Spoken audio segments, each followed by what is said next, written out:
What is up, everybody? Welcome to another episode of the Chasing Daylight podcast, CDP After Dark, as I like to label this one. We got a guest with us. It's like I did in the promo video. I said we've been killing it with the guests of late, and no shortcomings this week either with Tyler Munds, aka Fade and Fairway. How you doing tonight, sir? I'm doing super. Thanks for having me. No problem, man. So you're an absolute golf nerd geek, like we are. You're passionate about the game. You share all your stories on Instagram and social media. You have a podcast. You did one before. You started another one. Yeah. So you jive right in with us. So welcome to the show, and looking forward to getting some Pacific Northwest insights from you. Yeah, absolutely. I'm trying to get everything going here, and it's just. Anyways, all right. So let's start with you're great on Instagram. All right. Thank you. I love what you do on Instagram. You engage with your audience, unlike a lot of people who I think would benefit by doing what you do. You're just honest, and you're just you, and you don't take any shit from the trolls, which is absolutely hilarious. Because my God, there are so many of them. Yeah.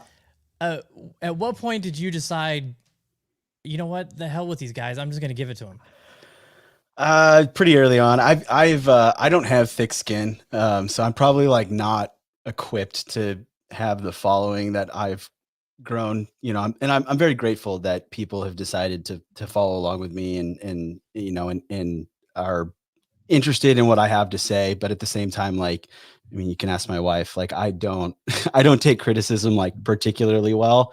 At least criticism that is not directed in a way that's constructive. If people are just being mean for the sake of being mean, I just don't do well with that. And so 90% of the content that yeah, that's the internet, man. Unfortunately, that's just how it is. And so I kind of from day one, I was just yeah, man, I'm just gonna, if I don't like what you're saying, it's my page, so I'm gonna tell you. I haven't gotten any big commercial money yet, so I have no reason to to not say what's on my mind, regardless of any ramifications. I don't really expect that to change. I mean, some folks have reached out to me asking to do this, that, and the other. And I've always said well, hey, I might not be the most advertiser friendly from a, just content standpoint, because I'm not going to shy away from maybe controversial topics that I want to talk about. And I'm not afraid to call someone names. And, for better or for worse, that's just who I am. I think that's what creates a good follow on Instagram, or a good homie on Instagram, whatever you want to call it. Be your authentic self, and people will follow because they connect with you. I mean, be your authentic self in all of it. I mean, that is what it is. Yeah, I think someone said to me early on, it's hey, if everyone likes you, you're doing something wrong. Totally. If you're so vanilla that you're palatable for anyone who's watching, then you're really you can't really develop any sort of real connections with folks, because it's just inauthentic. And for the most part, people sniff that out immediately. And, right, you watch some of these big YouTubers who are pretty in with big commercial, OEM money.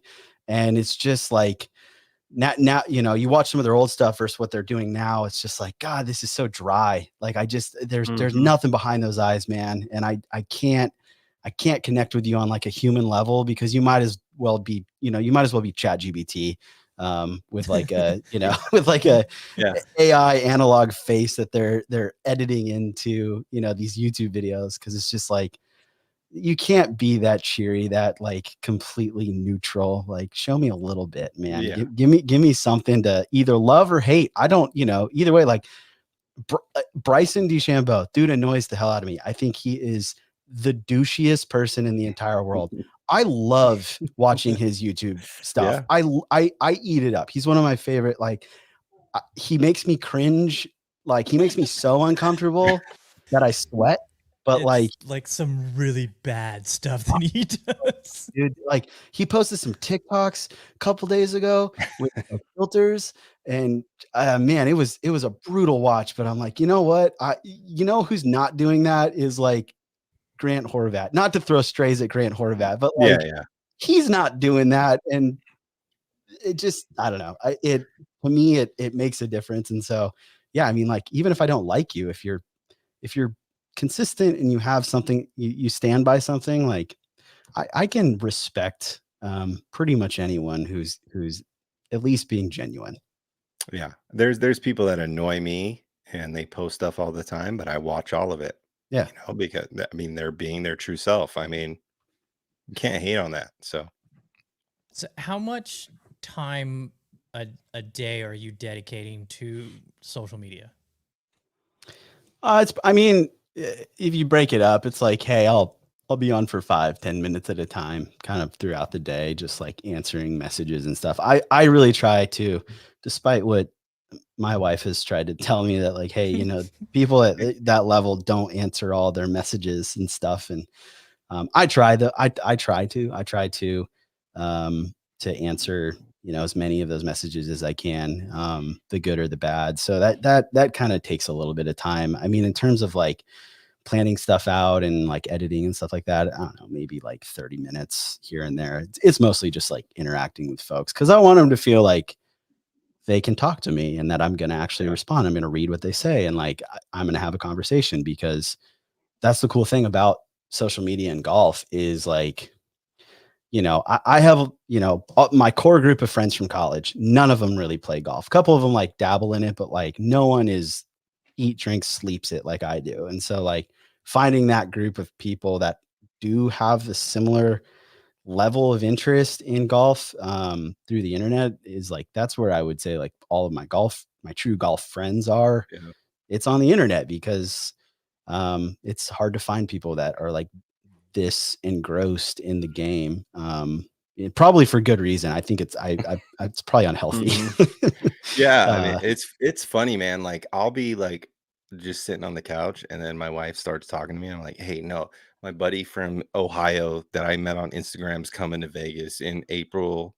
Like we're trying to figure something out. Like, give me a second, and like Instagram has connected so many people, and it's like how I talk to a lot of people that I've met through the game, either on IG or actually playing with them one time, and it's how we connect and it's how we communicate. And it's like, people know that we are from Vegas. We live in Vegas. We're here, and we're here every week. We're all about golf. So whenever someone comes to Vegas, it's like first hit up, like what's going on this week, and it's like, it's so cool, man. And it's like, if I would come up to Portland, like there's a couple people I'd hit up and be like, are you available? And you were one of them, and it's just like across the country. It's so cool how everybody has connected through the game of golf, because we're psychos, we love the game, and we're spread across the country, and it's just so cool.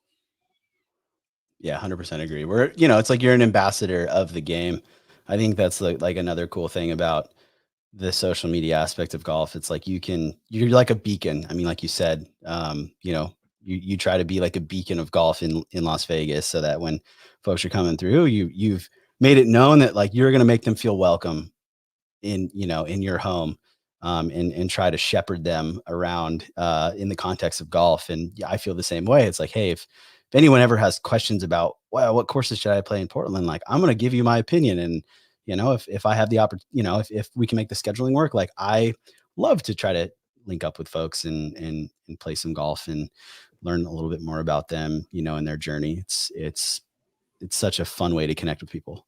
Yeah. It's so cool, man. So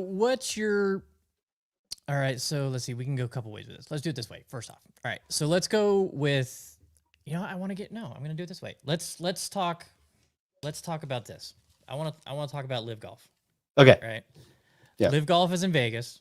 Got immediate pass today, and I showed you guys this earlier. Got, super nice media gift when I went there today.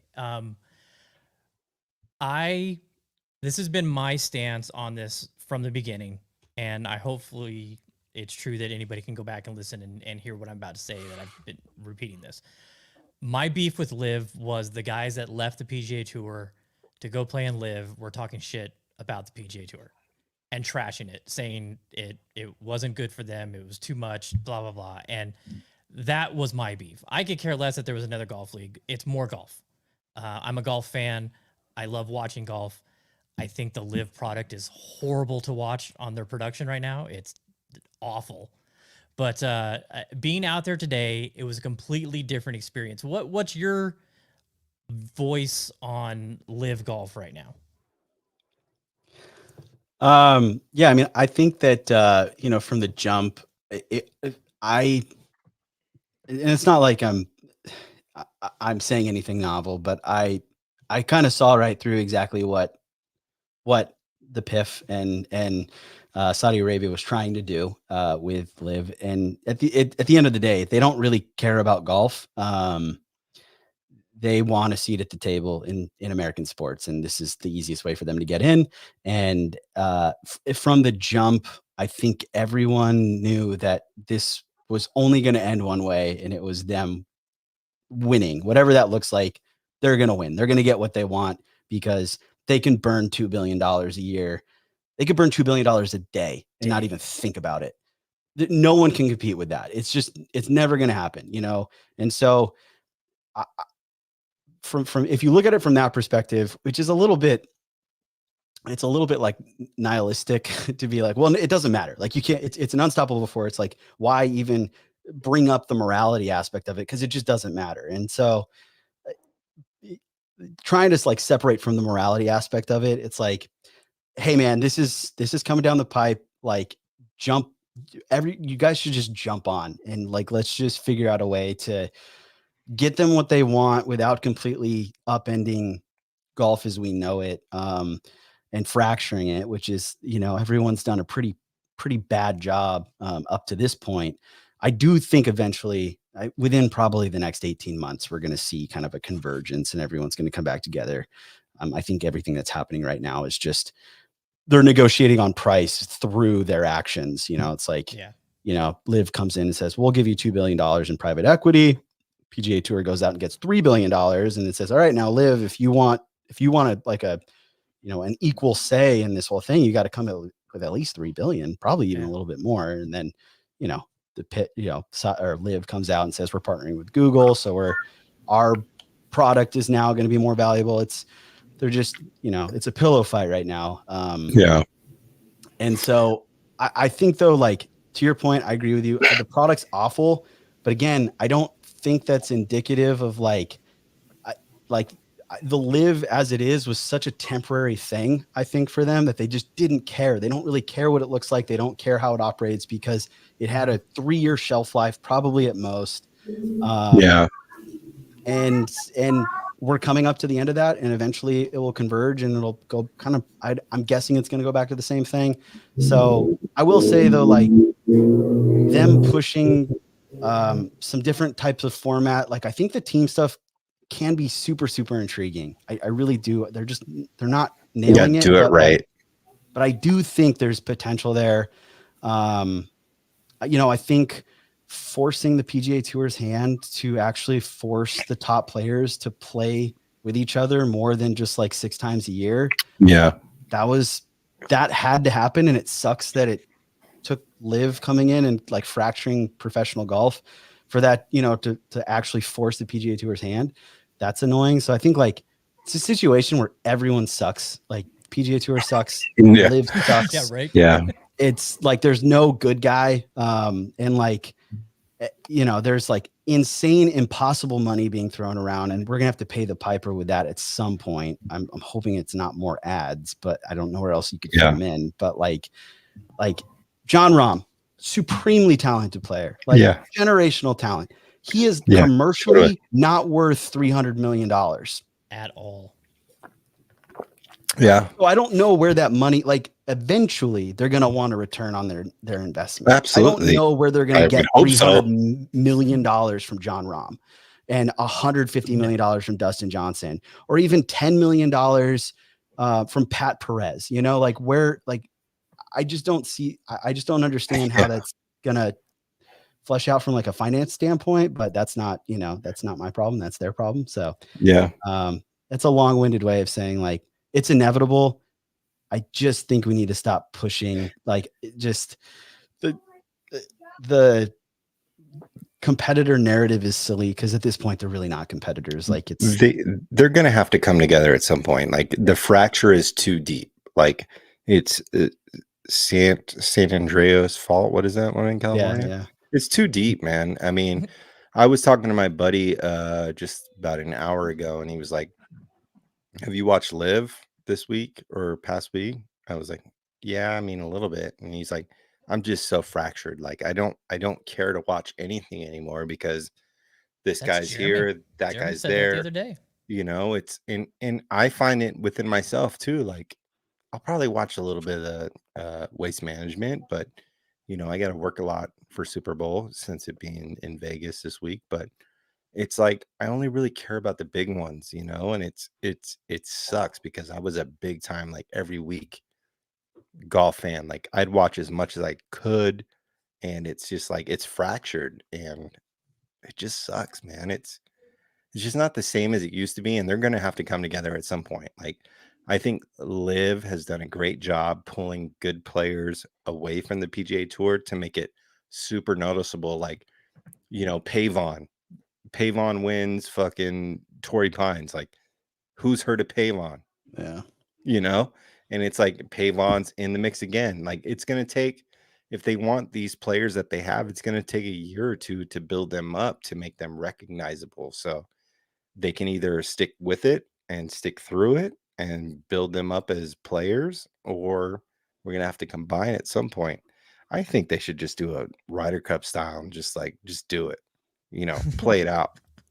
I heard a great take from some, I don't know if this was on Twitter or where, but they said one thing that Liv injecting all this money into professional golf did is it changed the college athletes, because they gave some college athletes some money right out the gate. And if you look at where the PGA Tour was and PGA college and all that, like right now, Ludwig, however you say his name this week, Oberg, he would have like conditional status on the Korn Ferry Tour this year. Yeah. And, so then they come in, they give some college kids some money, then they draw some college kids away, and then they give some more college kids. And so the PGA Tour had to go, oh, maybe we need to relook at this and get these guys a little bit more status. Oh, they took some more players. Okay, let's make sure the top guy gets status. The top 10 guys get, and it's really changed to where this young crop of players now has a way to quickly get to the PGA Tour. Would that have happened without Liv? No, probably not. I don't think so. And I do. I was going to say like the PGA Tour couldn't have been a hotter start for them with Ludwig and then Nick Dunlap.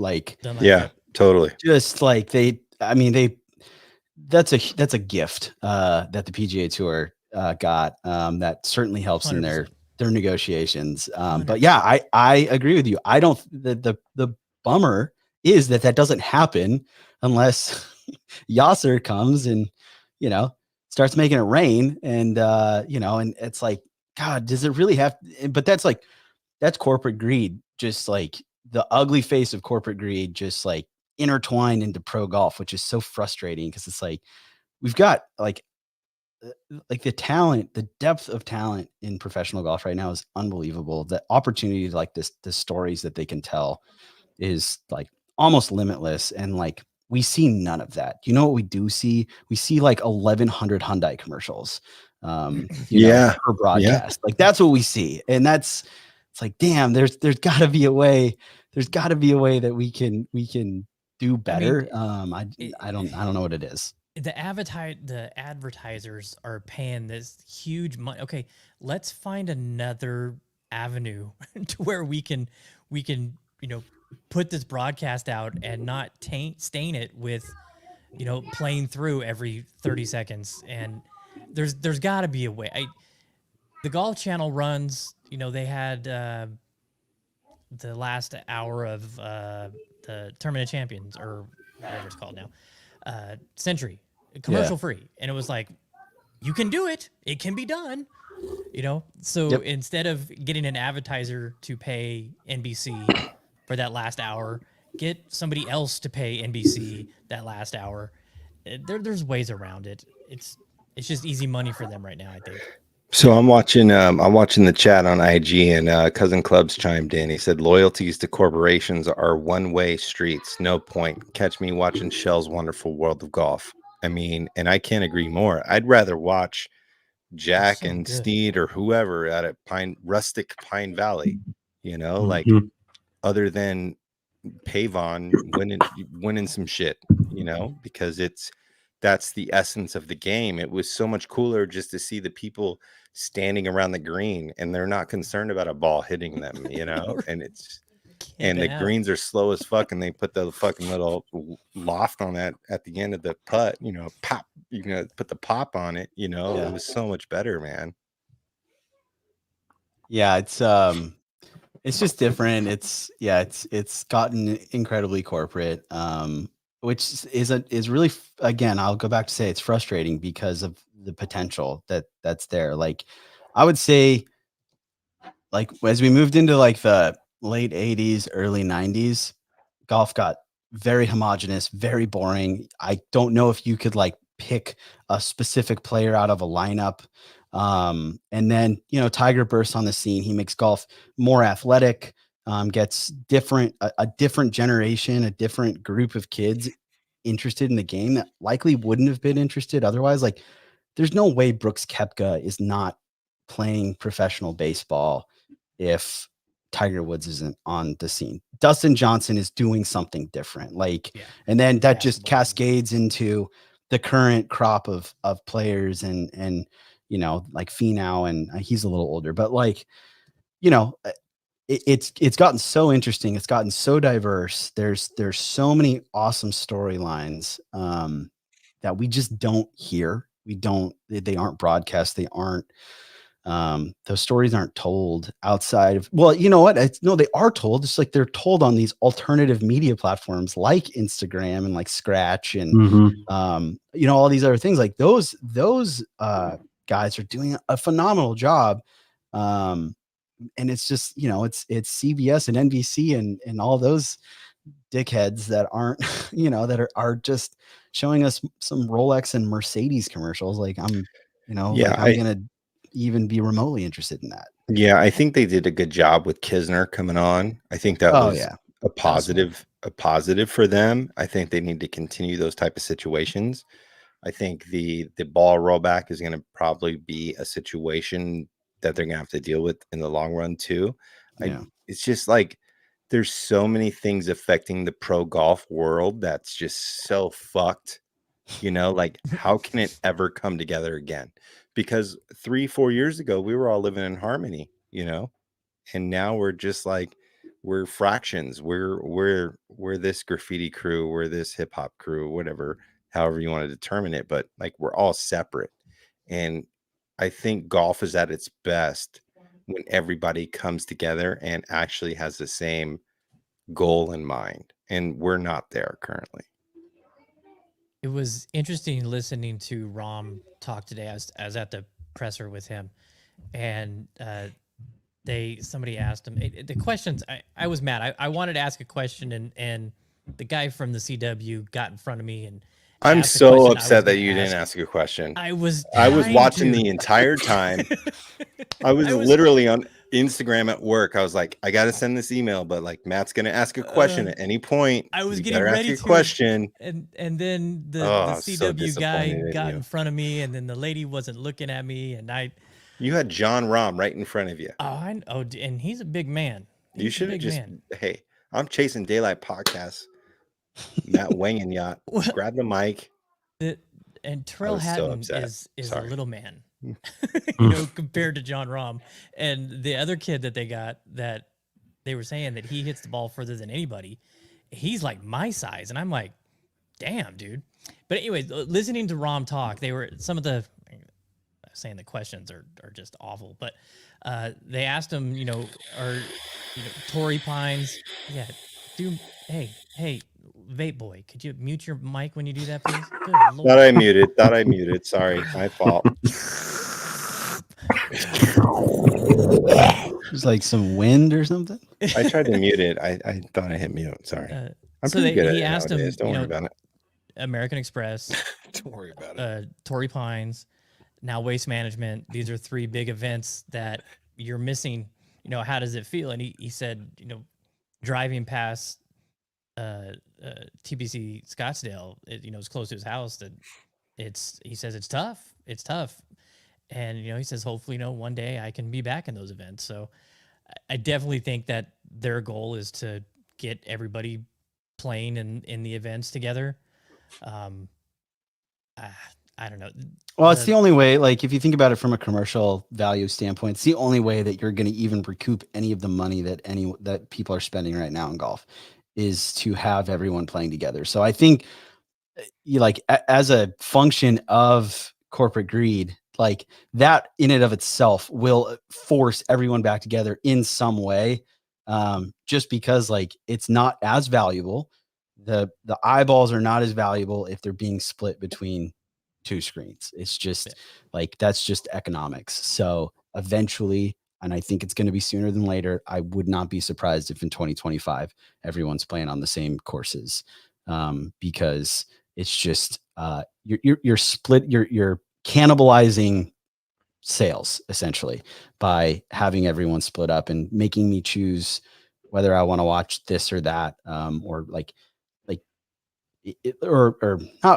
it's easy to flip back and forth, but just what am I really going to be invested in, as a viewer? And it's well, I'm familiar with what's happening at AT&T. There's a potential really cool storyline coming up with Wyndham Clark versus Ludwig, and that could be pretty interesting. Both those guys bomb it, and putters are hot. Let's see what happens. And obviously it gets rained out, so Liv gets to shine on Sunday.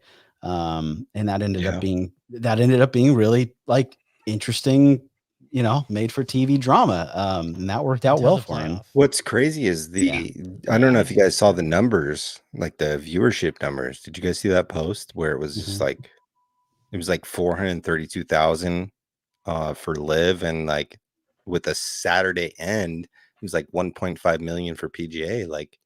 How did they even compete? Well, they can't, because I don't know what channel CW's on. I couldn't tell you. Right. It's one of the lower ones. That's one strike. It might be 32. Somewhere. I don't know. And then B, it's just what I do think that context is really important when it comes to these things. The AT&T Pebble Beach Pro-Am has been played for decades. There's a ton of history. It's always meant something. It's been a special place. Pebble Beach is obviously a very special golf course. And then this year they actually did a really good job of ditching the celebrities in the weekend, so it doesn't feel like a novelty kind of, dumb thing. It feels like a real tournament. And then you had some actually real good golf being played. It had the potential of being a phenomenal finish. Unfortunately, Mother Nature had other plans, but they did some good work to make that to elevate that event through the rough, and definitely what Wyndham did was crazy. Incredible. Crazy. I mean, it's a ball in hand 60, but still he had a shot at a 57, and it's those conditions were gnarly. But it's that even if the golf is so-so, it's well, it's still Pebble Beach. There's still history, a lot of history. This makes see dogs walking on the beach. They need to move that though. They got to get that out of April. Yes. Yeah. Because I mean, it's a heightened event now, and you can't let something like wind and rain destroy a round at Pebble, especially when it's, like you said, it was Ludwig and Wyndham going after it. Those 2 guys were clearly playing the best. I mean, granted, anybody could have came from behind on Sunday, but that being a vaulted event, being at Pebble Beach, it needs to be in June or July. Yeah. I mean, that would have been a sick give battle. it the best. Sick. Oh, battle. I know it. And we missed that. No. I think that's the 7th or 8th time though that rain has shortened, or weather has shortened that tournament. So I think at a certain point you just have to be I know it's part of the West Coast swing, and obviously it makes sense just from a logistics standpoint to have it around that time. But it's just but it's Pebble. Fuck it. Right. People are gonna watch. People are gonna watch no matter when. It doesn't matter what Doesn't time. matter. Yeah. If you get Pebble and most of the top players, like, yeah, people are gonna tune in. Yeah, totally. Yeah, I thought it was wild that that Liv chose this week. I know the Super Bowl's in Vegas this week, and there's a lot of eyes in town, and It's a fucking mess. dude, it's great. I was driving on Paradise today, and it was like I felt like I was in a go-kart. There is so much shit going on, and it is, and I gotta Dude, go to I was Planet leaving Hollywood work. tomorrow. I was leaving work Ugh. literally earlier, and Henderson police were like, "You cannot fucking move because the buses are coming." Like, literally 49ers or whoever they were, whatever football team came through. It could have been the Live team. I don't know. Whoever it was. Fucking Henderson police was like, "Don't Dustin Johnson fucking party move your bus. vehicle right now. They're coming through." So it's a fucking shit show. Shit show. And Vegas is already a shit show. I was shocked So why they it's chose already this week. madhouse, man. They- There's too many fucking people here. Leave. I said when they said this week, I said Leave. the guys could probably play in their shorts, or they're going to be bundled up like it's winter. And now we got this rainstorm coming through. The course is going to be super, super soft. I was out walking it today. There's no rough. I mean, there is some in some areas, and I just walked on I one was hole. surprised So at that rough. I was stunned. It is going to be primo scoring conditions. There's not a lot of undulation in the LVCC greens. There's some good greens. They're probably some of the best greens in town. But yeah, it is going to be a scoring fest. And watch, that means that 200 is going to win. No, 32 under. But the thing is too, though, like there'd be a scoring fest on any course here in Vegas. You know, there's not a real like a whole lot true. of difficult courses that well, they would the that new they would Sohai- struggle with. I think they could struggle with Cascada a little bit, but Yeah, maybe. You saw what they did at Wonking it. Summit. The comments that they had in the presser day were the altitude. That's something that they have to get used to. And it's great. Me being from here and going other places to play golf, altitude is never in my head, except for like when we go to sea level, because then it's like, what the hell is wrong with me? I remember the first time I played Torrey with my buddy Andrew, we played the North Course first, and I striped my drive. I'm like, yeah. And he's like, what are you happy about? I'm like, I just piped that down the middle. He's like, 200 yards. And I'm like, shut the fuck up, 200 yards. Yeah, we get out there. Yeah, it was 200 yards. Yeah, just, it's crazy. So they were really concerned with, the how far the ball is going to go, plus the wet conditions, plus the cold weather, at elevation. And, some of these guys don't even need to bring driver. It's not a long golf course. So I was sharing some pictures here a little earlier, but this is what is the 9th green that is now the 18th green. Okay. This is a pretty big complex they have built around it. It doesn't look huge, but when you're standing there, it's pretty big. lot of money exchanged there. Yeah. There you can see the back of it behind the putting green there, but it is dressed up. I mean, it is dressed up to the nines. We had to park for media. We had to park over at the Westgate, and they had like round stickers that said "Live this way," and the whole path from the parking lot through the casino across the street, they had these pads for you to walk on, so you knew where you were going. I mean, just the aesthetics of putting that crap down, and then they have a full like gym, hitting bays, gymnasium, a whole workout room over on the 19th hole. And they're spoiling them for sure. Oh, it is. I was surprised. There's a huge store. They erected a huge store right outside the tennis center. Did you buy anything? No, it's not open yet, Joe. Oh, sorry. It wasn't open. Who's your team, Matt? There's a Who's lot your team? going on. Yeah, who you rooting for? I don't even know a team name. Tweaks. I would have to look at this to see the team names. I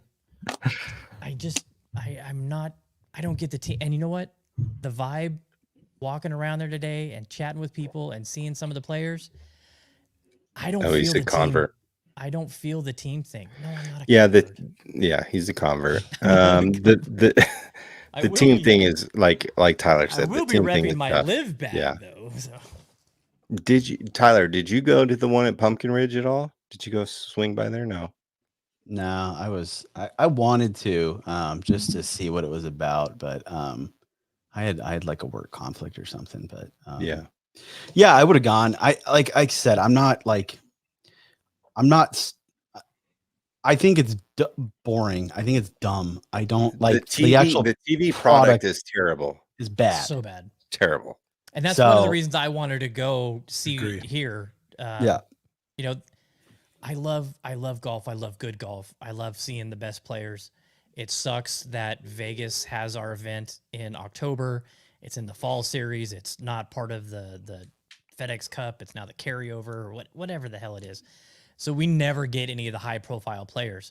We thought when they injected the FedEx money into it that we were going to get more. And, you know, we'll get a Ricky Fowler here. We'll get a Brooks Koepka there. We'll get a Phil Mickelson here. It was never a big selection of the top elite players, which is crazy because October in Vegas is absolutely amazing time to play golf out here. So it's going to be cool to see, you know, these guys on one course that I haven't seen, you know, out here. Yeah. And a course that I've played a bunch. Of course we played. To see, you know, what they're going to do to that course. Did they make any? Go ahead. No, go, Dan. Go. I was going to say, do they make any changes to the driving range? They Do they took do down anything with that? They took down the awning and they erected a 2-level stage thing that you could stand up on 2 levels and watch. But no, it's still short. Okay, so they're not shipping people at a national. No. There's no buses to national. Well, that's what we had heard. Yeah. No, Bryson will be plunking the apartments on the other side of DI, no problem. No doubt. No doubt. Yeah, for you, Tyler, Las Vegas Country Club is like situated in the heart of the city, and it's like Old the Vegas old school. area. Like, yeah. It's Dean Martin, it's Frank Sinatra, it's Sammy Davis, it's flat, it's a really fun golf course. It's got a lot of history and a lot of character, but it's got a 220 yard range. Yeah, the range is. So Bryson can hit a 9-iron. Got it. Yeah, totally. And he'll put it into some fucking car's windshield on DI for sure. So yeah, they're gonna have to tell him, don't hit driver. Go in the. Well, what we had heard was that they're gonna ship the players down to Las Vegas National, which is probably like 2.5-3 miles away, maybe, to go hit on their range, which probably wasn't even long enough anyway. No, that's no. They'd probably just have to take one of the par 5s and just have them hit balls off the tee box. They're gonna borrow balls from Top Golf. Yeah. There you go. Well, they got the limited flight balls there. Limited flight balls. Yeah. There is a 19th hole at Las Vegas Country Club, though. I would love to see this tournament come down to like, hey, there's a tie. Let's get on the 19th hole. Because Michael Jordan has won some money there, I know. So, yeah, no, what they'll do is they'll continue to play the short par 5 over and over and over and over and over again. Oh, yeah. God.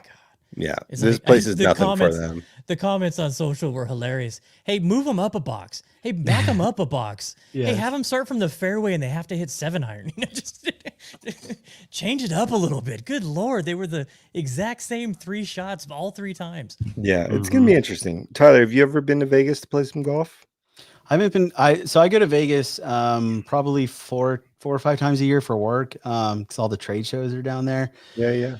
But I haven't played any golf. So I'm gonna be there in. I'll be down. So the auto show is in October, Halloween. So we go to that every year, and so this time I'm gonna make sure I book some either time on the front end or the back end to try to play some golf, just because it's silly that I come down here in October when it's like nice and I don't ever like play golf. Just bring your sticks. Yeah, we'll figure something out. Yeah, so I'm planning on doing that probably on the tail end of work, I'll do the show and stuff. And then I'll have my sticks and stay a few days and try not to lose all my money at the blackjack tables. No, just don't gamble. You're probably All not right. gonna win anyway. I'm pretty good at blackjack. I'm up like $4,000 lifetime on the blackjack tables over the last 5 years. I keep an Excel spreadsheet. I'm good at blackjack. I'm bad at everything else. That's a couple sets of Edels. Just about, yeah, just about. Dude, blackjack is what ended me gambling. I love blackjack. We used to, back in the day, that's how I age myself. We go play dollar blackjack at the Longhorn and drink all night. You know, you put $20 on the table, you get 20 chips, and you can play for hours. If you're patient, that's like 2 days, man. And just get hammered. And then go eat 99 cents all you can eat pancakes. Those are the old days. There's some really good old days. Oh, you should just make steak and eggs for like $1.99. Boom. But that's the Vegas I moved here for. We were at Sam's Town. And it's gone. You ruined it. we were at Sam's Town playing blackjack all night, and I had to go to work. And I'm like, fuck, I haven't been asleep. Got to go to work. I had $500 or $400, I think, in my hand, and I had 4 black chips. And so I'm leaving. I'm like, screw it, let's do it. So I walked over the table, $100, lost a hand, $100, lost a hand, $100, lost a hand, $100, lost a hand. And I went, okay, I'm done. I'm done. That was the extent of my my gambling career at the tables. Yeah. So, all right, I want to get into tinkering. Okay, there we go. You two guys, go for it. Mayor Tinkertown here. It's like the gladiators. You said we haven't had a live debate. We haven't had a live debate. It's probably a vote for the governorship. I don't know if you saw that one, but there's a governorship. Well, I told Ryan. I think Ryan's got that locked up. There's we don't have a prayer. Yeah. No. So what got you into doing your own clubs? I'm cheap. I was like, I've always I just like different. I like trying different things. I'm not good at admitting that I might be the problem. So I pass that blame on to the equipment. It's like, well, if I get a new set of irons, surely that's what's stopping me from, compressing the ball. And so, when you're doing that, it's like, man, do I really want to go to Golf Galaxy and have them very poorly put a set of clubs together for me and charge me $120? It's like, well, no. All right, how hard could it be? And so I like just looked up some stuff on YouTube, and that's kind of how I taught myself how to do most things that I don't know how to do. And I'm like, yeah, man, it's really just glue. It's just glue and heat and a little sandpaper and some acetone if you want to get fancy. And I was like, well, I can't fuck that up. Too bad. So I just did it one time, and I was like, hey, that was easy enough. And so now it's like, that opened the floodgate of excuses for me to be like, well, I can just do my own clubs. I'm saving so much money. So that means that I can absolutely buy another set of irons because I've saved so much money on the club stuff. On myself. Yeah. I'm like, it's free real estate. So spiral. Yeah. Ryan gave me a shaft extractor that was, they probably used it in the 1800s. It was old. Technology hasn't really advanced too much with shaft extractors. But I fell in love with like just the tinkering side of it, just, pulling stuff apart and cleaning it up and putting it back together and changing shafts but it was COVID for me because there was no place to go get your grips changed out. Or if there was, you had to wait outside for there to be only 10 people in the building, and then you had to go in and drop them off, and they'll send, we'll send you smoke signals in a couple weeks when you can come back. And I was like, the hell with that. So I just started ordering stuff online to start building, and it's kind of taken off from there. But we kind of do the same, a lot of tinkering. You change stuff all the time. I'm changing stuff all the time. Is your reasoning for that just to tinker, or do you have something behind it? Like, are you searching for something with it? No, I mean, outside of the putter, no, not really. It's more just like I want to enjoy every aspect of playing golf when I'm out there. And a big part of that for me is the equipment. And so like sometimes I just really want to play like a set of Nike blades, or like I really want to do XYZ. I want to play this, I want to play my super quad TP TaylorMade driver from when I was a teenager, and that was like the height. That was the most expensive driver you could buy, and I wanted it, but I couldn't afford it because I worked at a fucking go-kart track making $7.25 an hour, and like I couldn't spend $600 on a driver in 2006. So it's like being able to relive those glory days now that I have disposable income, because I'm not 16. That's part of it. So there's like this enjoyment aspect of it. It's like, well, hey, if I'm out there and I'm playing, like I want to enjoy every aspect of it. Equipment for me, it's really important. I take such joy in that aspect. From a performance standpoint, it's I'm I'm a prolifically bad putter, and my short game is not too far behind. So for specifically putting, I'm just like constantly searching for anything. And so I mess around with that a lot, but I do think I may have found it with this Maltby putter. Oh my God. I've never been more comfortable over a putter for like as long Your as it's been. stroke looks really good with it too. Dude, today I went and played 9 holes. Just I was like, I had like 90-ish minutes between stuff. So I was like, I can get out and play 9 holes in 90 minutes just because weather's kind of shitty and no one's out. And so I rolled in. I mean, I went full Wyndham Clark, man. In 9 holes, I probably rolled in like 60 feet of putts. And just like, I feel hitting the center of the face, which is just embarrassingly a problem for me with a putter. And the tempo is great. Everything just feels good. Ball starting on line. My speed control is unbelievable, relative to how bad I usually am. And I just like, I'm like, I've literally in my life never felt more comfortable with a putter in my hand.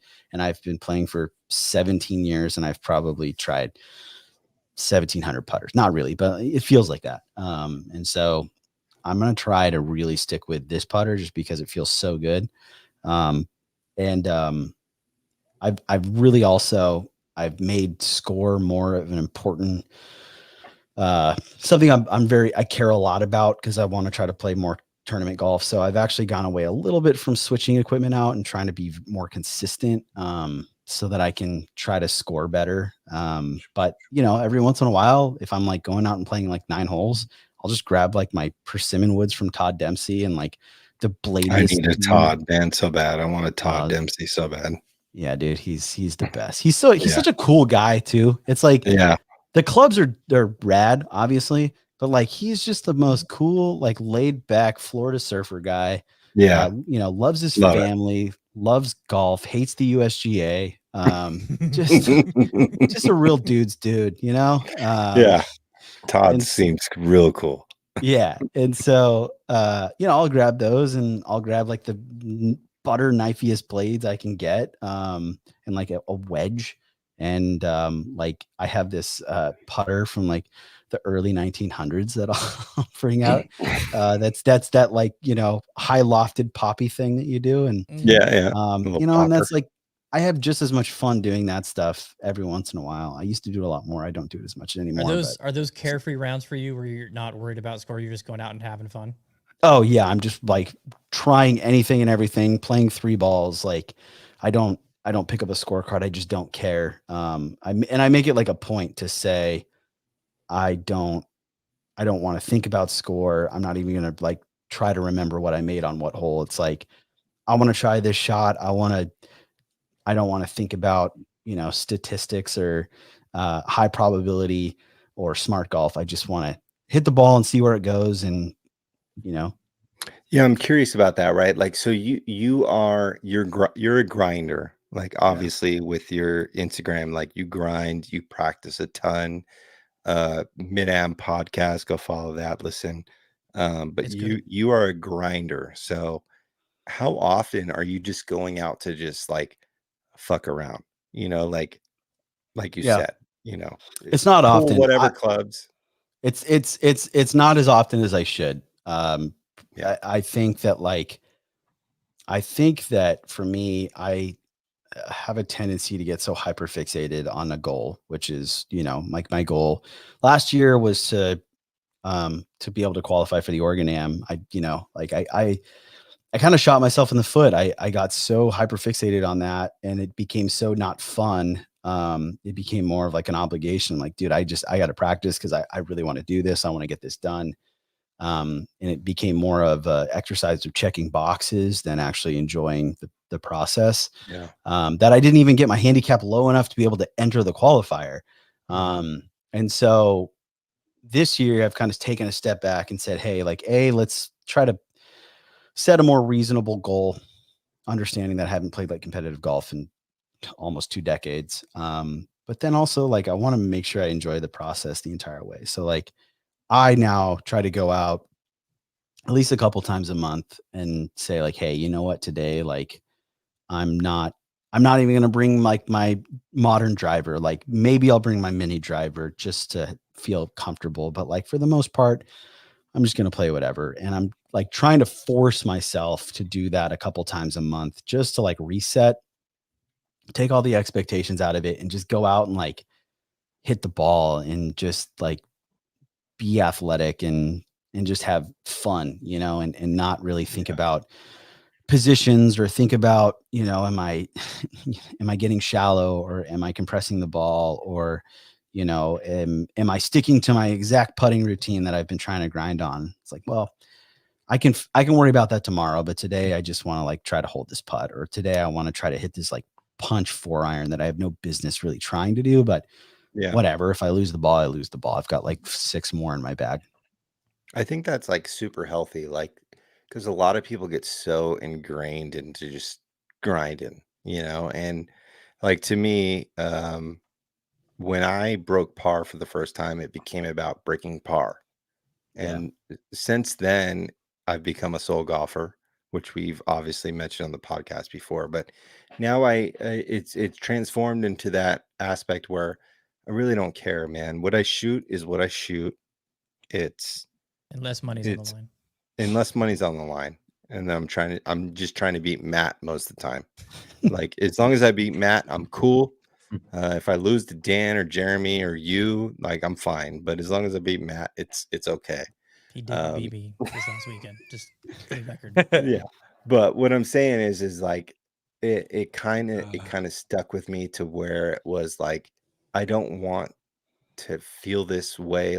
If I don't do something to my expectations, to feel bad after, I just want to enjoy the game the way that I want it to be. I want to enjoy my time because I don't get to do it all the time. I want to enjoy my time with my friends. So I think it's super healthy. You can grind as much as you want, but I think it's super respectful that you try and do that once a month or whatever the case may be. But because golf is supposed to be fun and it's not supposed to be a grind all the time. And so I appreciate that, because it's not all socks and roses. No, it's detrimental. If you're roses, socks and roses. What? Sorry. How quickly can we get that on a t-shirt? I just want to know. Socks and roses, I think that's got legs, dude. Socks and roses.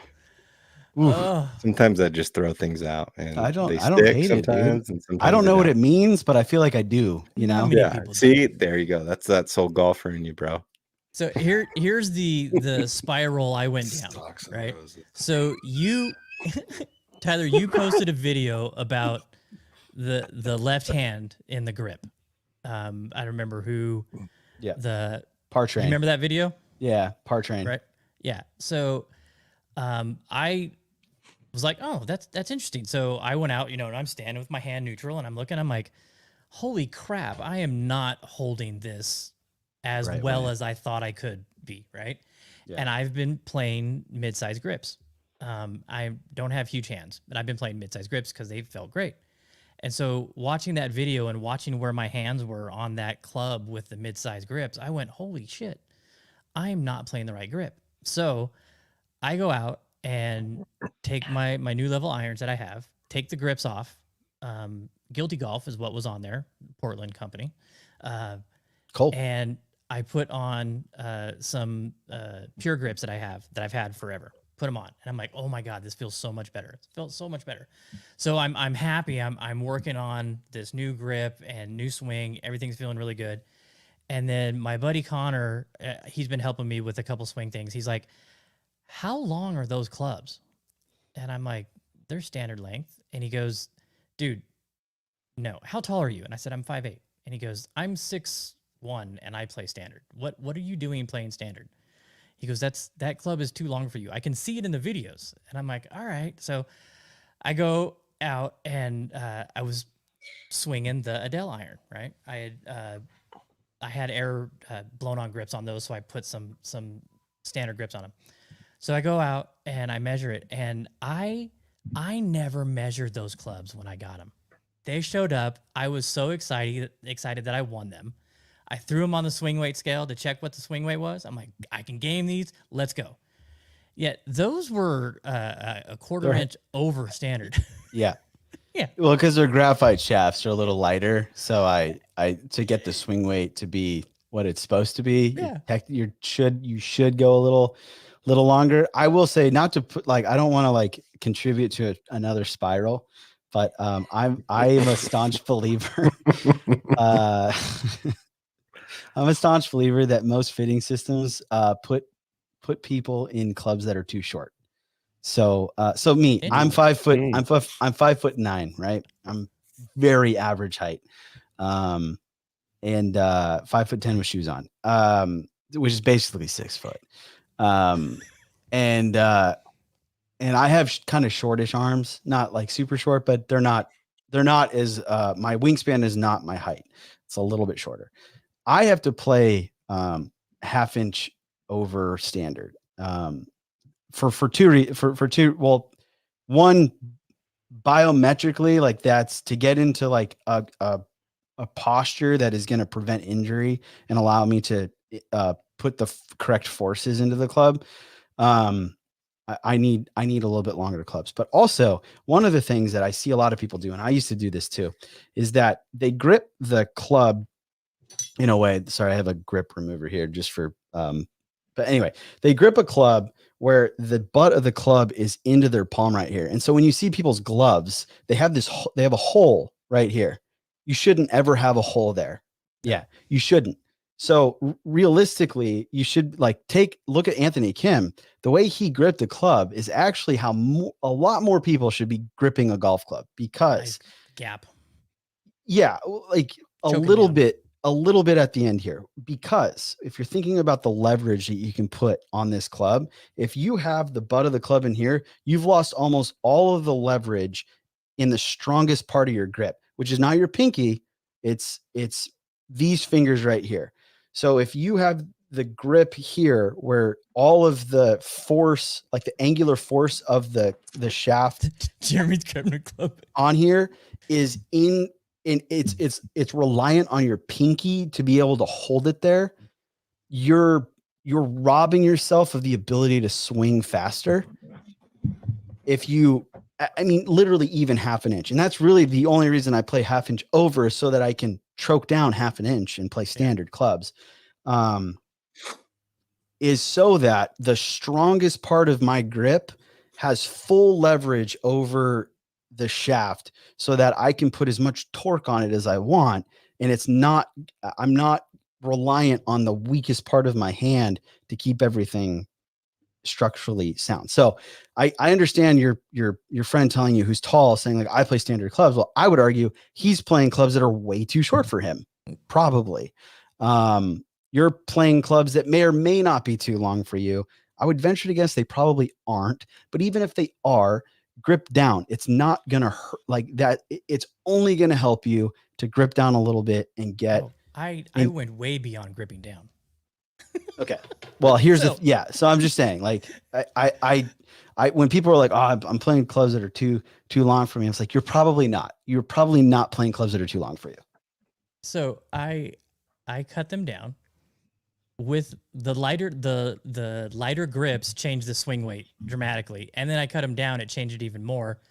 So then I measured them to the length that I have them at now, with the weights that are in them, sent all that information to Adele and said, what weights do I need to get these to D3? Oh, So that's cool. they sent me the configurations for each iron, and I ordered them. And That's so I dope. got them in, and I played with them this last weekend with the lengths that I believe are the right ones for me, because it feels so much better Hey, with the that's right swing half the weights, battle. with the right grip, and my irons were money. I So love that. yeah, but that's the level. I don't just, take it a little bit at a time. I go all in. I jump all in. Yeah, he does. And but I'm the terrible. same way with putters too. And I Terrible. have a history of I'll have a putter. I'll roll it for 2 weeks, 3 weeks, and I'm rolling it great. I'll go have a round that is awful. It's gone. Next putter. Yeah. I'll roll that one until I have a bad week. It's gone. Next putter. But I'm happy to announce the Olsen long neck has not left the bag.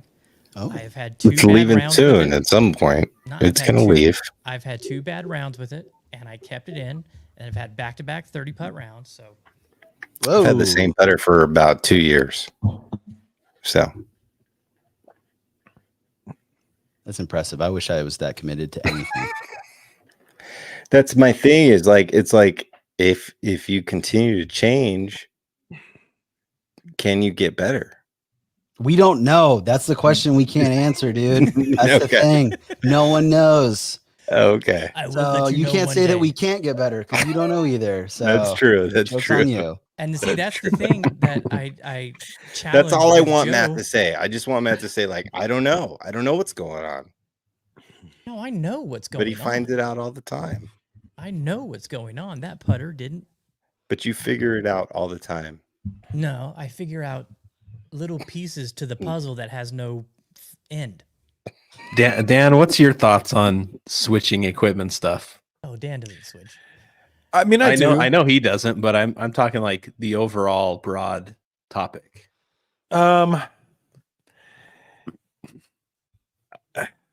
Well, here's the thing. I mean, if you're going to switch and stuff, I mean, I think there could be advantages to that, because you could actually, finally find yourself into something that you like.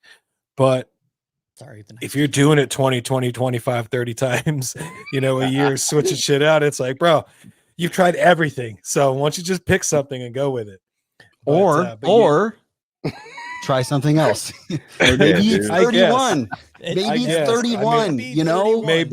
Maybe. But yeah, I've had the same clubs for the last 10 years. Yeah. So, the only thing I really change is drivers every once in a while, and I'm just kind of going through different little putter change right now. But yeah, for me, I'm just, once I find probably something smart. that I like and it sets up great in my eyes, I'm not changing until it's the center of the club is worn out. Yeah, I think there's a full-on like put in your ballot for governor of Tinkertown, because there's a lot out there. So, and I think you guys are 2 really good candidates. Yeah, I think you have different agendas too. I will say I would probably have to recuse myself from the race, to be honest, just because I have really forced myself to not mess too much with stuff as a function of just trying to be as consistent as possible, because I want to try to play tournament golf. But I would say probably 2 years ago, I definitely had I had a case. I could have written speeches.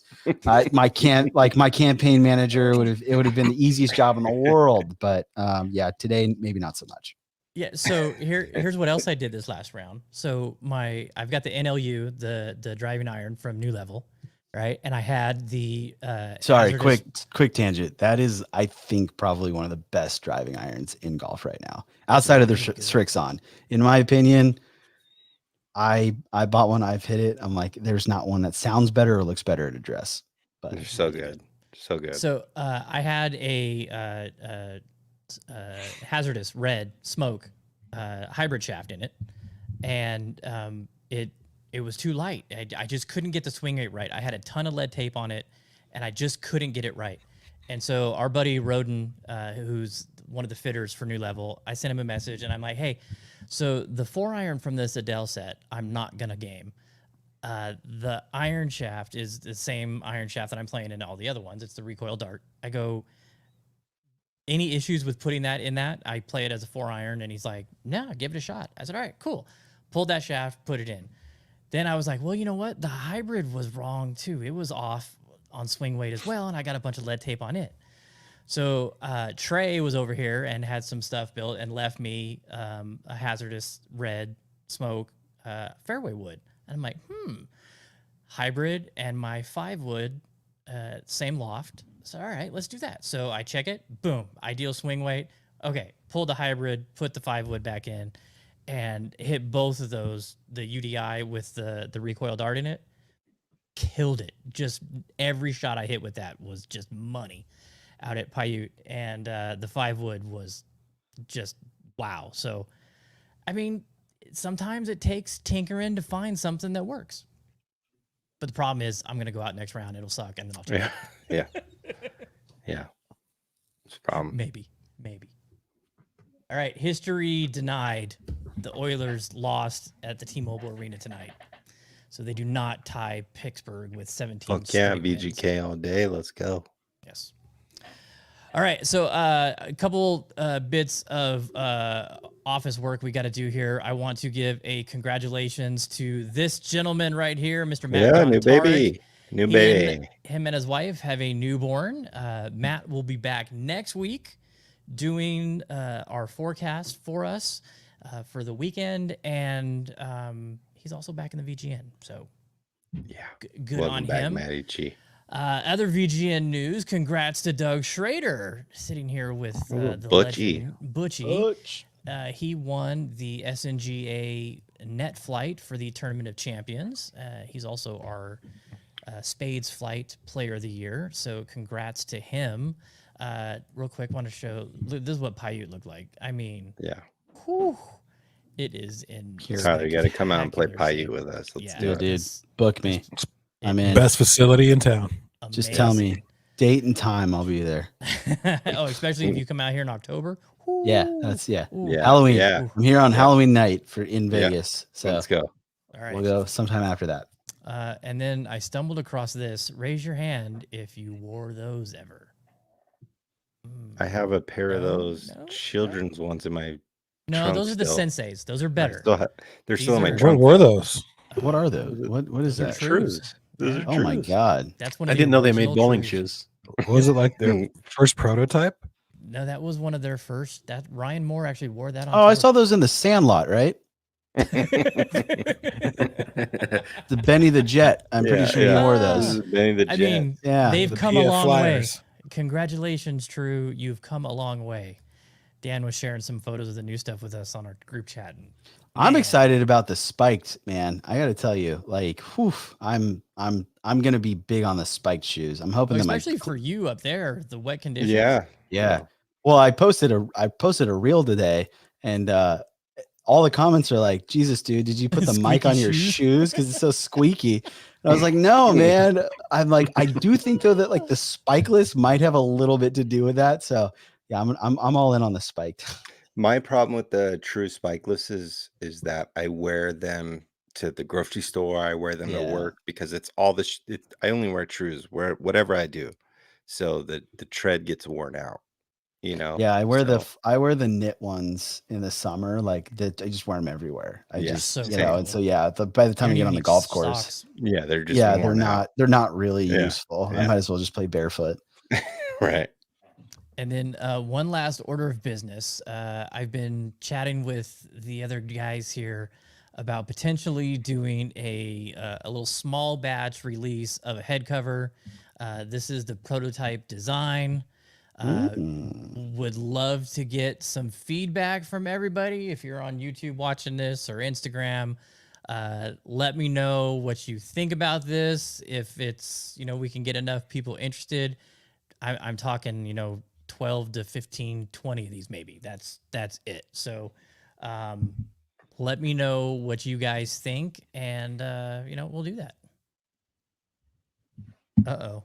Uh-oh. You got some hate, Tyler. What? Whoa. Oh, Nathan.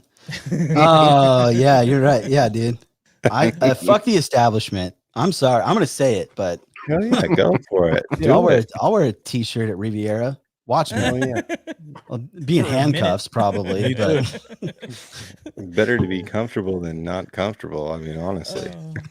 Jeremy was so excited when he saw because Jeremy's going with us to Bandon for the first time. oh, And he was so man. excited because he saw us playing in t-shirts. He's like, "You can play in t-shirts?" Yeah. That's Dude, the whatever best thing ever. Fuck you want, dude. You just can't drive a golf cart, which I think is also really cool. Yes. Awesome. Yeah. Yeah. That's right. Unless you're handicapped.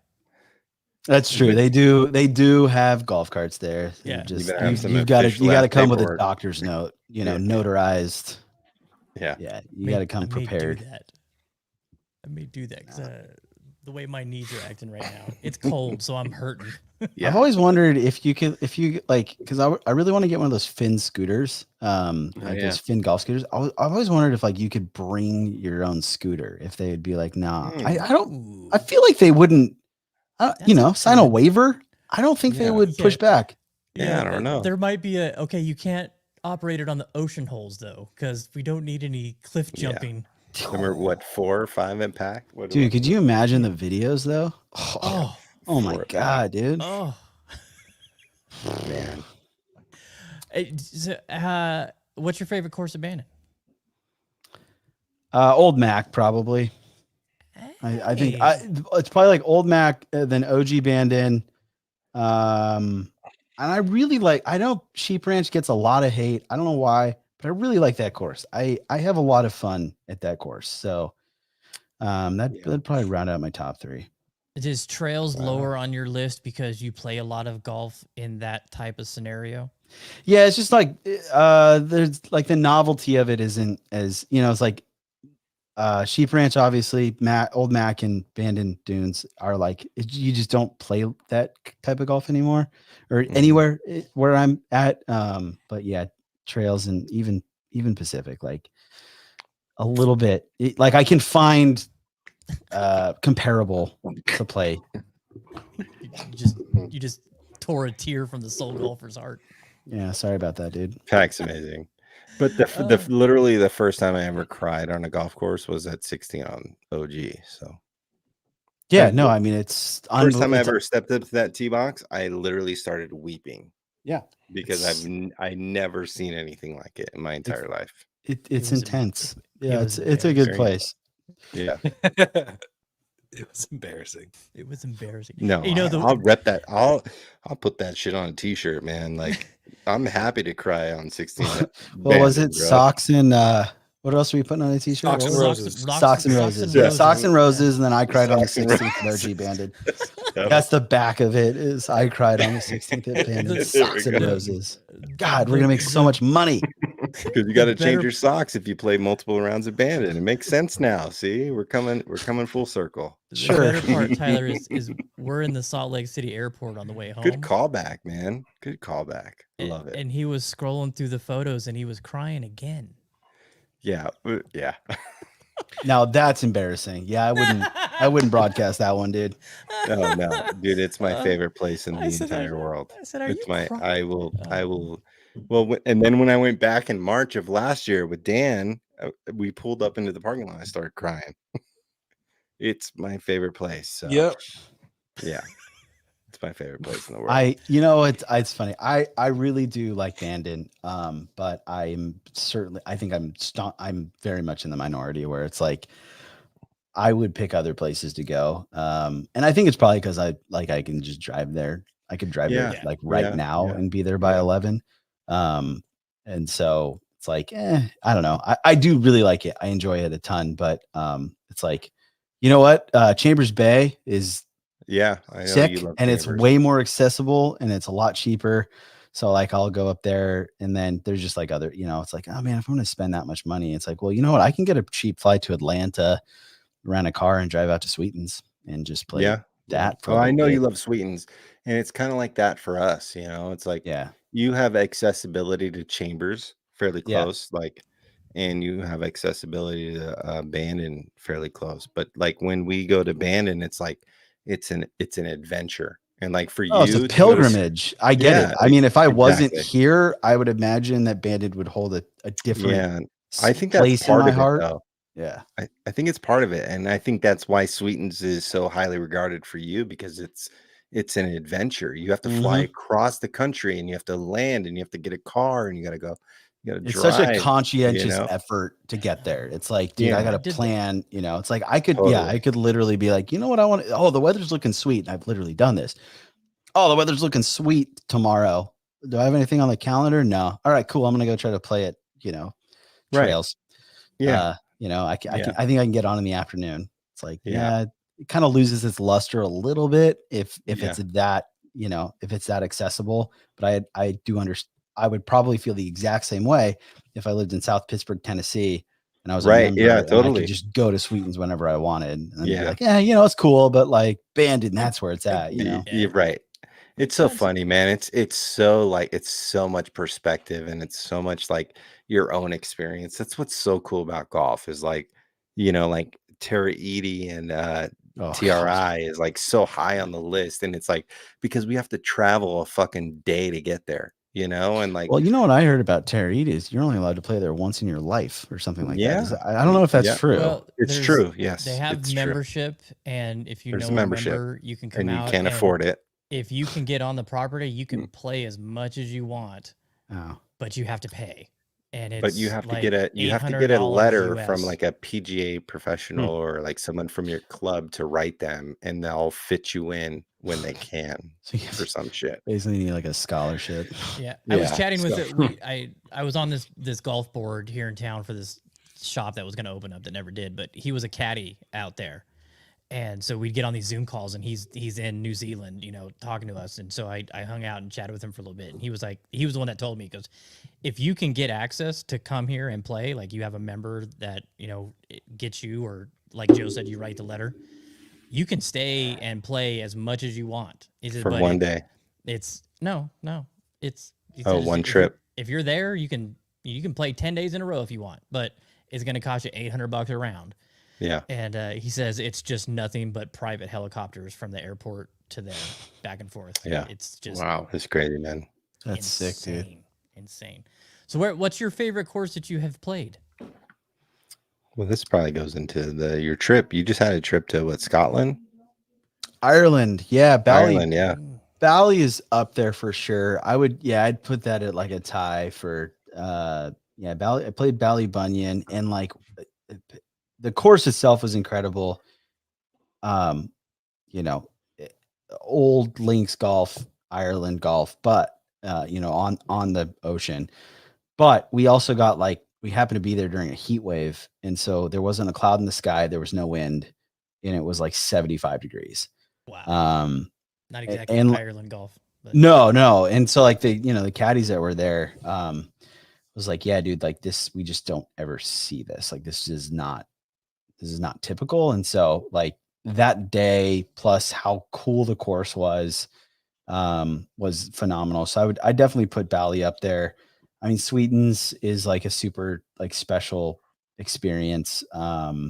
Speaking of Sweetens, are you going to go do the Sugarloaf with Cam in September? Maybe it's dependent. I think I'm going to Austria, or no, I'm going to England. Me and my wife are going to England, so I don't know what the dates are, but I am going in May with Cam. Oh, sweet. As like it's not like an event or anything like that. Yeah. Like we're just meeting up. So I'm going in May, which I'm like absolutely excited for. But I really like Sweetens a lot. It's a special place. I've saved my third though is so I got a chance to play Meadow Club in San Francisco, which is Alistair McKenzie's first design in the United States, and holy shit, that course was unreal. And it's it's tough to get on, it's private or whatever, and I just was very fortunate to have a connection as part of a Tyson Lamb event. Yeah, we went and played, and it was like hot as shit. But it was super fun. And like the cool thing about that course too is like you're up in the hills, and there is absolutely zero cell reception. So your phone just doesn't work when it's on the course. So it's like, I couldn't have gotten an email out even if I wanted to. So it was like, to be able to completely disconnect from the world and play this incredible golden age of architecture golf course was just like one of my more favorite like golf experiences. Sick. Okay, so real quick, we'll wrap this up, but I want to give some time to the MidAm podcast that you started recently. I've listened to all the episodes and I've enjoyed them all. And one of the things that you guys are doing that I love is you're breaking down different segments of the game that relate to you. Mm-hmm. And one thing that you did that I was like, damn it, that's a fucking brilliant idea. I wish I would have thought about it. Is you guys did a golf book review. Yeah. Which there's no way in hell I'm getting these three fucking fools to read a book and then let's talk about it. So much respect. Much respect. I know Joe reads books and I know these guys do. I'm just fucking with them. But yeah. Dan's like, no. Yeah, but the balls to do that, because I mean, I sat there and I'm like, because one, I had read the book, so I was like, I'm gonna listen to this. But as I'm sitting there going, God damn, this is a great idea. I'm also going, nobody gives a shit about what they think about a book. So kudos to you for doing that. And that's some of the different aspects that you guys are bringing to the table, because the golf podcast market is flooded. I was talking with a couple people earlier today about it. There's so many out there. We're thankful that we've been doing this for as long as we have, and have no desire to stop doing it. So anytime new shows come out, I always listen to them just to see, hey, what's going on. So much respect to you for the different angle you guys are taking. Thank you.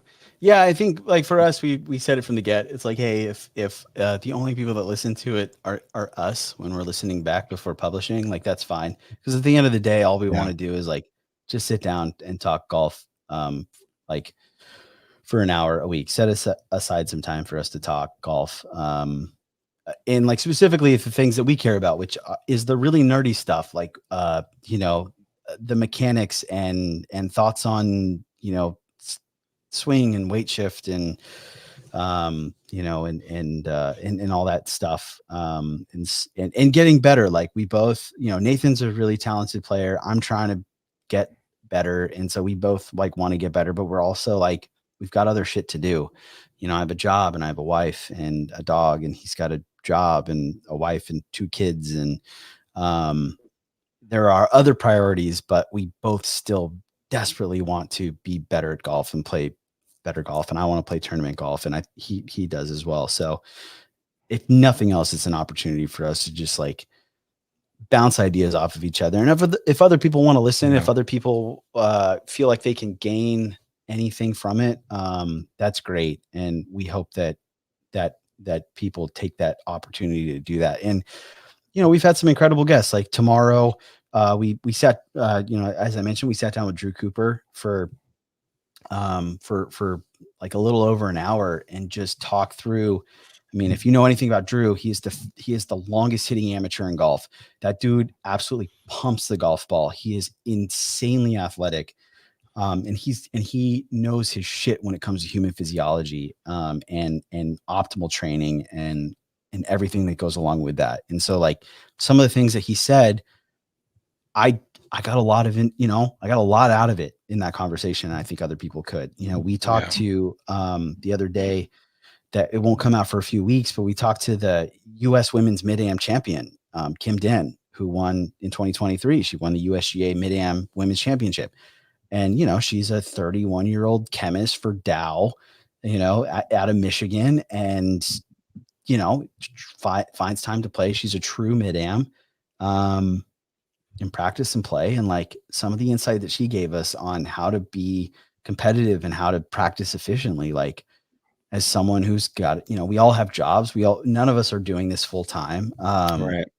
Like being able to figure out how to be as efficient as possible, and and still like get better and still want to enjoy the game. Like that's kind of the question that most people that play golf have, because none of us are pros. None of us have the money to just spend 8 to 10 hours a day on golf as much as we would want to. And so like, that's really our approach. And so I think heading into this next season, we're just about, we've essentially recorded the first 12 episodes, which we're calling season 1. Season 2 will be more focused on like our actual play. And so we're taking a page from, like, we really both enjoy the Chasing Scratch podcast and how they go about the actual like play aspect of it. And so we're going to be checking in with each other on how we play, and trying to be competitive from afar, because he lives, about an hour south of me. And so we're not able to like link up all the time. And then also like sprinkle in experts that can help us get better. And then as folks, want to listen, they can hopefully glean some information from that, and they can get better too. And at the end of the day, like, that's all we really care about, is just encouraging our obsession with the game, and then finding every opportunity we can to get better. Yeah, I think you really found like a niche that's not really captured yet. So that's awesome. And to speak on your point, like talking 1 hour a week, like these are the homies right here, and we're gonna do it anyway. So might as well just put it down on pen and paper, Right. Which is it's awesome just to spend some time with these guys and you and all of our guests that we've had. Like we're gonna do it anyway, so might as well. Yeah.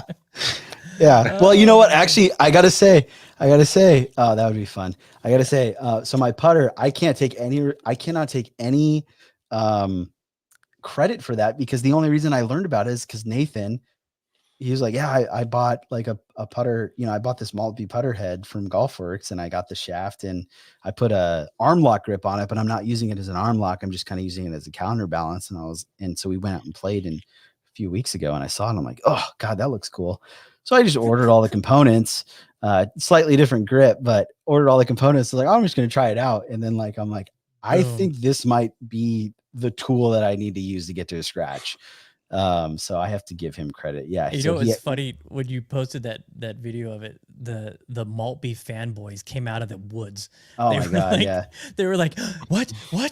Yeah. They're like, nothing better. And I was like, all right, calm down, guys. Like, that's a little much. There's certainly things that are better, but it's fine. The most underrated putter in the history of mankind, right there, Maltby. Yeah, guys, it's like let's keep it in the pants. It's really not. But it's pretty good. So, but I do have to give credit to Nathan, and I do actually one more. Sorry, to another callback. In reference to the Ballybunion thing, the other thing that made it incredibly special was my wife got it for me for she got me the round for our first anniversary. So we had planned this Ireland trip months in advance, or like a year in advance actually, and I had zero intentions on playing any golf because we were only going to be there for 7 days. It was going to be kind of like a bang bang bang bang bang. I didn't have time to play golf. And then for our first anniversary, was the paper anniversary, she printed out the reservation for the tee time. And gave it to me, which is so, she's so like thoughtful and unique. Yeah. And so I'd be remiss not to say that, like, one of the reasons is like the sentimentality of it. And then on top of that, she walked the entire round with me, filmed for you, and filmed for me, like pretty much every single shot. Wow. And like, that was unbelievable. Like, just like one of the coolest things. And it'd be silly if I didn't mention golf wives are cool, man. Yeah. I got a golf wife. So she really like knocked it out of the park with that whole thing. So that was really cool. But I mean, it's so the MidAm, sorry to go back to the MidAm stuff. It's no. Hey, so the MidAm holds a special place in my heart too. My a buddy of mine qualified a couple years ago when it was at out in Nantucket at why am I drawing a blank on the a Comet? Sankety. Sankety. Or Sankety. Come on. And sorry. And that was an amazing thing to be a part of. He didn't play well enough to make it to the round of 32, but being around all those competitors and watching them play and playing that amazing course. And, it's a USGA event. They got all the signage, you feel like you're at a US Open minus the, hundreds of thousands of people. But it was a really cool event. And I've been trying like hell to get Jeremy and Dan to try and go qualify, because I know they could make it and get a chance to go play some of those just remarkable courses that they play at. And it's the guy, there's one, I'm drawing a blank on his name, but he's won like 3 out of the last 4 years, the MidAm Championship. Oh, Stuart Hagestad. Yeah. I mean, the amateur. Yeah. The guy who works in investment banking, who's essentially a professional golfer. Yeah. What you have to do to get to the round of 32 and then to win in those match plays to get to the final, it's ridiculous. And to do it on back-to-back years and multiple times is unbelievable. So tournament golf is just so like, we talked about this a lot. Cause like there obviously like there was an influx of players during COVID. Right. Mm-hmm. And so let's assume you started playing golf in 2020, you're 3 years into your golf career. Like there are two things that most of those folks probably haven't really dove into, which is like the competitive, like true competitive aspect. Like, cause you're always like playing against yourself, you're playing against the course, but like not a lot of those people have probably gotten into the playing against someone else part of golf, which in my opinion is like the best part of golf. That's the most fun, so much fun is playing against someone else. No. And so there's like that aspect of it, which is obviously incredible. And so like to feel nerves over a 4-foot putt that matters more than just making a par on the hole, but it's like potentially to beat that, that player. Like that's a part of golf that like, I think a lot of these folks that have just gotten into the game, like haven't fully experienced it. And so that's another aspect of what we're trying to do, is to say like, hey, like if you just started playing golf in the last 3 years, there's this huge part of golf that you haven't probably really touched that you are missing out on a ton. And whether that's just like money games with your friends or trying to get into more organized tournament golf, it's just like, there's something petrifying about having to hole out every single putt and knowing that if you pump one out of bounds, you have to tee it up again. Yeah. And if you pump another one out of bounds, you got to tee it up again. Like there's just, there's no, shut up. In the moment, it's awful and it's nerve wracking and it makes you sick. But when you're done, you're like, God, I can't wait to sign up for my next event. I can't wait to have to be able to do that again and feel that kind of nerves. And so that's another thing. Great advertisement for the Vegas Golf Network. Yeah, that's what I was going to say. I was going to say glad you brought that up, because that was right on my script there. Just amazing for golf. Vegas Golf Network, which is incredible. I mean, we get to do it once a month. We get to compete once a month in a tournament. And, being a sole golfer that I am, I get to still compete once a month. So, well, that's how you get better. I'm going to tell you, if you want to get better at golf, like MidAm Podcast, play for something that's, listen to MidAm Podcast and jump on Loop. Jump on Loop also. Jump on Loop, but play for something that's more that's more than your score. Like make every shot that you have to play like worth a little bit more, and like you'll play, you'll get better just by virtue of like not wanting to lose, because it's just trying to shoot a good score. Like eventually you can kind of autopilot that. But the other thing too that I was going to say very quickly that people are missing out on is just golf trips in general. So like plan a trip dedicated around golf. If you haven't done that already, like it's such a different, like elevated experience in that it makes you appreciate golf so much more, is if you get a group of people to go with you. Dad, you just made you don't have to tell me and Dan about that one, man. Like I am in forever golf trip mode for till the day I die now. Me too, man. Always. Oh, and Matt and Jeremy, just so you guys know, I put in a quote for Sand Valley 2025. The booking window's open today. Nice.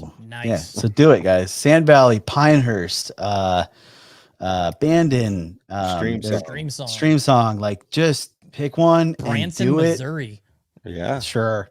Burn You know, it. yeah, Tobacco Road. You know that whole Yes. the Robert Trent Jones Jr. trail, like all that stuff is Don't go to Cabot though in Canada. Not worth it. Don't Really? listen to this guy. Yeah, No. no, he had a Don't bad tell me that. experience. Experience it for Don't yourself. tell me that. Don't do it. He had a bad Ugh. experience. Go. The links Tyler. course blows Just go. away the cliffs course. That's all I'm saying. Well, yeah, okay, Fill that's your soul, fine. Tyler. Go, Tyler. Golf Just courses go. can be better than other ones. That doesn't mean Yeah. it's not worth going. Jesus, It's Yeah. don't do it. Save Okay. yourself I'm gonna yourself go. the time. I'm just gonna go. Just Yeah, go. and then I'm gonna go. report back, Tyler, because we need to know because he's been shit in our ear with this for 3 years now. You just so. hate Canada? Is that what it is? No, You're just I like love. Hey, you're we just played, not a big we Canada played, guy. We played a course in Halifax that was fucking amazing, and I'm like, God damn it, we should have just stayed here and Oh, played so this. you just course hate for, Nova Scotia. Yeah. No, He's not. Halifax He's was in he Nova watches Scotia. Curse That's of tough. Oak Hey, Island. all the Island. Nova Scotia listeners, I'm really sorry.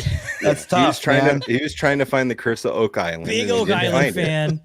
Yeah. Love Halifax. It was a fun city to hang out at. But Cape Breton Island, y'all suck. Wow. Yeah, You heard it I here don't- first. Jeez, man, that's tough. I Man, trust. that's I trust my Northern dad with a Ally. lot, but I don't trust him with this one. So I'm gonna have to figure that one out on my That's own. why I at was some so point. surprised that I liked Band and Trails because I did not like the Red Courses Dream Song. I did not like Cabot Cliffs at all. And then we go to Bandon and I'm like, another fucking Core Crenshaw. Great. And I was like, oh, this Now place it's his is favorite amazing. place ever. Ever. Oh, yeah. You can bury my ashes on the 14th tee box. Absolutely. All right. Yeah, that went over well. yeah. Nobody believes you. Bury my ashes. That was the best part. Yeah. Don't spread them. but Dig a hole Socks and and bury 'em. roses, dude. Bury the Socks ashes. and whole man. roses. We'll put bury the ashes on the sleeve. Yeah. Do socks and roses Yep. on the front. I cried Yes. on the 14 on the back. We got one more sleeve per Yeah. PGA Tour standards. We got another Yeah. sleeve that we could Oh, we Still could have put something space for on. sure. We All could- over print. All I'm over a print. pretty good putter. I'm a damn good putter. Yeah, that's Jeremy's soundbite. I'm a pretty good putter. I'm a damn good putter. We can do that on the- There we go. There we go. We got Yeah. the whole shirt. God, we're gonna make so much money. Oh, can't wait. Well, hey, Tyler, thank you so much for coming on, staying up late with us. We really appreciate it. New show, MidAm Podcast. You're doing great on that. And if you want some entertaining social media, Instagram content, go follow Fade and Fairway because great stuff. Great stuff. And, you know, I love the smack talking back to the trolls. It's great. Keep it up. Don't change. Yeah, thanks so much for coming on. Joe, do your thing and bring us home. Yeah, thanks to Fade and Fairway, Mr. Tyler Munds. Go check out MidAm Podcast. You guys do podcasts what every week? Is it every week? Every other week. Yep. Okay. Every week. So go Yep. check that out. Wednesdays. Make sure you follow, subscribe on Wednesdays. We're here for you every single week. Chasing Daylight Podcast. We'll be out Another at Live. fantastic Come see us. episode. What? We'll be You're out at Live. interrupting Come- me again? Oh, Yeah, always. all right. Thanks. Are you done? Yeah. No, are you done? It's my outro, right? I know. I Anyway. didn't want you to forget to remind people that if you're in Vegas for the Super Bowl Yeah. and you're going out to Live, come find us. They don't need reminders. They know. They're not. If you don't know that we're in Las Vegas and we're at all the golf stuff, then you probably have a problem. So, but if you're at Live, come check us out. Super Bowl's in town, so it's going to be chaotic. Make sure you stay safe and respect everybody. Anyway, shout out Tyler Munds, Mr. at Fade and Fairways. We're here for you next week. We'll see you then. Until then, make sure you get out and chase some daylight later.